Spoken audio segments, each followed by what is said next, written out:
I'm very bullish about where we're headed from here.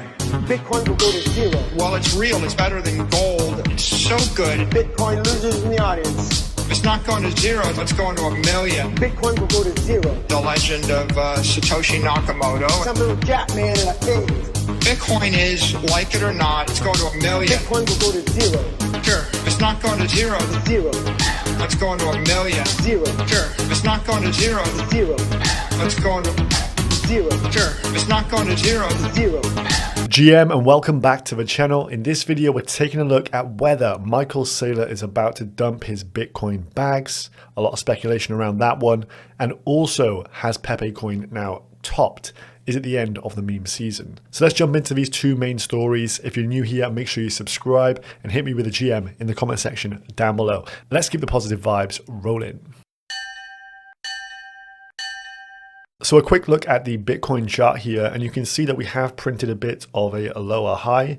Seems a little bit toppy here, a little bit weak, and yet we haven't actually made a lower low here. So around the low 27K is now a real pivot point on the chart in terms of if Bitcoin does start breaking below this, I think things are looking pretty bearish here. But if we can kind of hold this region, the wick low here, which is at 28K, which we currently are about $100 above, then we have a decent chance to actually push on a little bit higher from here. So 27K is my kind of pivot, the line in the sand for bearish bias. But as we are holding right now, there is a chance we can go up. But this, of course, will bleed heavily into tomorrow. Why is that? Of course, it is FOMC day. So over on Forex Factory here, all the times you can see on screen are UK times. Tomorrow, UK 6 p.m, FOMC statement comes out. We'll know the new federal funds rate, currently predicted to be an increase of 25 basis points. And then we'll get the statement from Chair Jay Powell as well, giving us a bit of a directional bias in the market. This will probably feed a lot into the DXY, the dollar strength as well. We're looking for the likes of Stanley Druckenmiller to come out trumps here, as he stated he thinks the dollar is going to severely decline here over the next 2-3 years. But of course, it could in the short term still have a bit of a rally, which will put risk assets under a lot more pressure. But if we do see a breakdown from the DXY, maybe a statement from Jerome helps that, then more breathing room for risk. Now, generally, if we look at liquidation data here, I thought this was quite interesting. So into the monthly close, which happened on the weekend on Sunday, this green candle means a lot of longs were liquidated. The market makers pushed the BTC price up to get people confident that we were going to get a bit of a breakout. That did not come. Price comes crashing down and liquidates a load of longs. Generally, we see a bit of a to and fro. Lots of shorts getting liquidated, lots of longs. Both got liquidated on this move. Now longs just got liquidated. Now are we potentially going to see a big interest of shorts start to pile up and for them to get liquidated over the next few days or so? From what I'm seeing on my timeline personally, I would suggest around 90% of my follows are actually bearish at this point in time. So the contrarian trade would be to be long, but we'll see how this one plays out.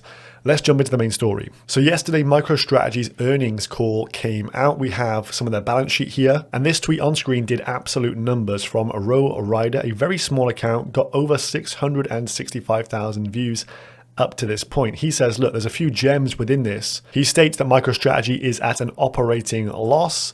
Coin, as in Coinbase, is front-running cash for MicroStrategy's Bitcoin buys. They're 2.2 bill in long-term debt obligations. These are creeping up on them, and they may need to dump shares and Bitcoin to cover the costs, and they're bleeding cash, dumping shares. So jumping into the details here, this is from their earnings call. So this is the main statement here where Saylor is admitting potentially they may have to sell some Bitcoin. Now this would be crazy. If MicroStrategy has to sell some Bitcoins here to service some debt, you know that is pretty much a very good bottom signal for the cycle. But the details are as follows. So as highlighted, 2.2 billion is their outstanding debt. So of course, there's a lot of payments due on that. And from this, it seems they haven't got the cash on hand to continually pay down this debt. So it states as of March 31st, 2023, we do not expect cash and cash equivalents generated by our enterprise analytics software business to be sufficient to satisfy these obligations, i.e. we haven't got enough money, we haven't got enough cash on hand, we're not bringing in enough dollars. So it goes on, we would seek to satisfy these obligations through the following: a refinancing of the debt. So that'll probably be the number one way they would like to get out of this issue.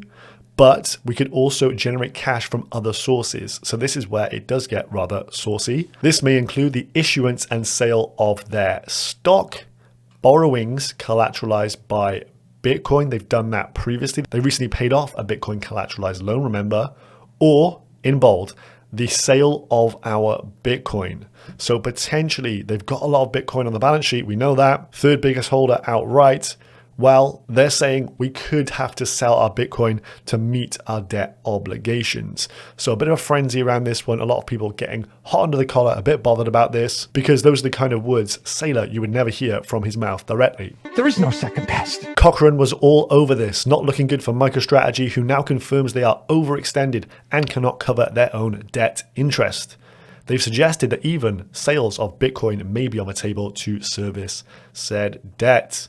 We had this corker of a meme here. Hodl, Saylor, asterisk, unless you do not expect cash and cash equivalents generated by your software analytics enterprise to be sufficient to satisfy your debt obligations. That one gave me a right chuckle. Now, we do know Saylor is outrageously bullish on Bitcoin, so I do think the sale of the Bitcoin would be the last route they would go down here. Of course, he would try and collateralize the Bitcoin and take a loan against it. He's mentioned this as a way of actually utilizing Bitcoin on many podcasts, but this bit is quite interesting within this, where it says that they increased their Bitcoin holdings by 7,500 here on the balance sheet. This bit really got me. From time to time, the company may be extended short-term credits from Coinbase or other execution partners to purchase Bitcoin in advance of using cash funds in the company's trading accounts. That one's a little bit crazy and quite degen in my mind, a little bit like a crack addict after some crack. Saylor be fiending for that Bitcoin. But take all your money, buy Bitcoin, then take all your time, figure out how to borrow more money to buy more Bitcoin, then take all your time and figure out what you can sell to buy Bitcoin. Look, Coinbase, look, Brian Armstrong, we haven't got the funds yet. They're coming in next week. Can you just give us a bit of an advance here so we can buy some more BTC? And it seems, yep, Coinbase have been doing that. Quite crazy stuff. But as mentioned, I am not too bearish on this. I don't think Saylor is going to be allowing them to sell Bitcoin anytime soon. He's going to find any other means to ensure they stack more BTC. This was tweeted by him just after that data was made available yesterday. So since MicroStrategy adopted the BTC standard, you can see this image here. It shows MicroStrategy here on the left-hand side outperforming even Bitcoin itself.